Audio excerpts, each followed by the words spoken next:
Welcome back. You are live with Expresso. Thank you so much for tuning in on this Throwback Thursday. We're not going to throw it back that far. We're going to just take a look at this week and, of course, our youth sporting highlights and throw forward to what promises to be a big weekend. But, of course, standing out this week, Ajax Cape Town's under-19s doing the business abroad. Absolutely. Keeping it local with a feel-good story. Ajax Cape Town's under-19s, they won the Memorial Cup in Holland, so they did extremely well there. They played against some of the best teams across the world, Brazil's Cruzeiro, AZ Alkmaar, and Club Brugge. And the big story emerging there was the keeper, Jody February. He saved 4 penalties in the final to give the title to Ajax Cape Town. So big congratulations to the team and to particularly Jody February. He's earned that celebration. Let him carry that cup all the way home. Absolutely. I love that, man. And then a couple of other things that happened this week. 4 St.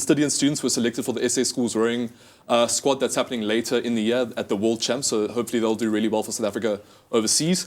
And then the junior Springboks, they managed to smash SWD 58 points to 14, and they're going into the World Champs starting on the 7th of June undefeated. And our first game is against Japan, so hopefully they produce a slightly better result than the Springboks. We will set the record straight. Then, of course, we've got a mouth-watering lineup of fixtures coming up. Our schoolboy rugby in fine form at the moment. Absolutely. Every week we see these massive derbies happening, and this week is no different. Starting in the Eastern Cape, Grey High School taking on St Andrews, DHS versus Glenwood in Durban, so that's also going to be a massive derby. Yeah. Bishops versus Paul Gym locally, and then the biggest one of the weekend, I think, is Paul Boys High, who are now 31 games undefeated, up against their local rivals, Paul Rus.